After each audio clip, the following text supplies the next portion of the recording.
Chapter 2: Secrets of Happiness. Why do we have lives filled with turmoil, desperation, and anxiety? Why are we always pushing ourselves and others? Why do we have only small dribbles of peace, love, and happiness? Why is it that human beings are characterized by bickering and turmoil that make animals' relationships with their own species seem peaceful in comparison? The answer is so simple, but it is sometimes difficult for us to really understand because almost every way we were taught to work toward happiness only reinforces the feelings and activities that make us unhappy. This is a central point that must be understood. The ways we were taught to be happy can't possibly work. Unless we see this point clearly, we cannot progress to higher consciousness. Here's why. Most of us assume that our desires, backed up by our emotional feelings, are the true guides to doing the things that will make us happy. But no one has yet found happiness by using emotion-backed desires as guides. Flashes of pleasure, yes, or a happiness, no. Our wants and desires are so seductive. They masquerade as needs that must be satisfied so we can be happy at last.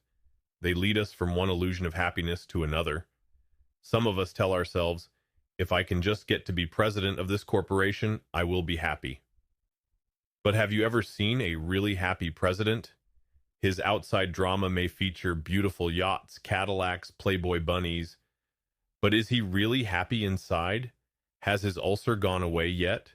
We constantly tell ourselves such things as, if I could just go back to school and acquire more knowledge, perhaps get a master's degree, then I will be happy.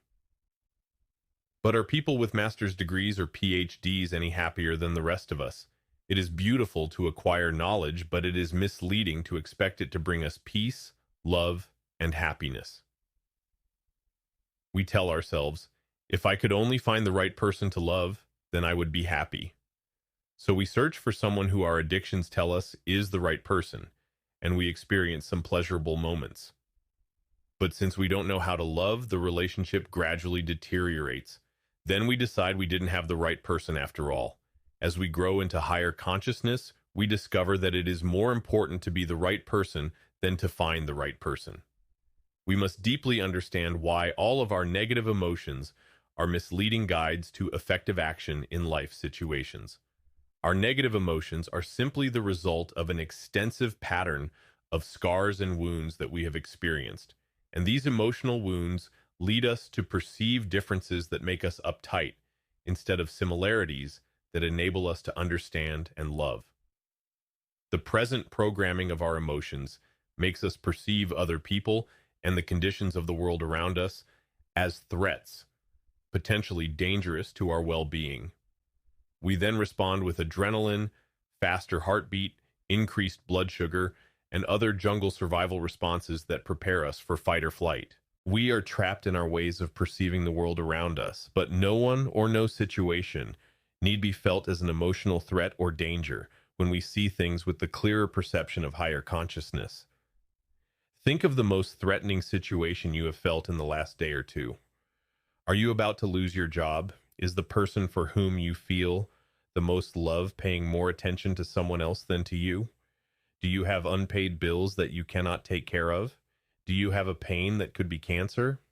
Now, these problems either have solutions or they don't. Either you can do something about them here and now, or you can't.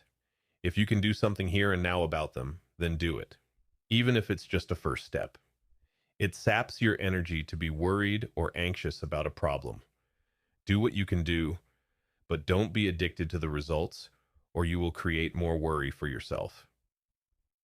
If you can't do anything about a problem here and now, then why make yourself uncomfortable and drain your energy by worrying about it? It is part of the here and nowness of your life. That's what is here and now. Worry, anxiety, or other unpleasant emotions are absolutely unnecessary and simply lower your insight and the effectiveness of your actions. You must absolutely convince yourself of the lack of utility of these draining emotions. You must see your unnecessary worrying as depriving you of the flowing effectiveness and joyousness that you should have in your life. As long as you think that these negative emotions have any function whatsoever, you will retard your growth into higher consciousness. If you do not hassle yourself emotionally when the outside world does not conform with your inside programming, your desires, expectations, demands, or models of how the world should treat you, you will have so much energy that you probably will sleep 50% less. You will be joyous and loving and really appreciate each moment of your life, no matter what's happening in the world of people and situations outside you. Where and how did we get this emotional programming? Almost all of it was acquired in the first few years of life. For example, when we were very young, we had the experience of mother forcefully taking a perfume bottle from our tiny fingers and at the same time sending out bad vibrations based on her desire not to have her perfume bottle broken. We cried.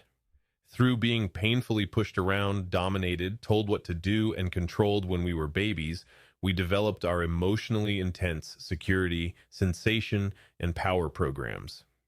Many of our emotion-backed programs came from repeated moral directives or statements about how things should be.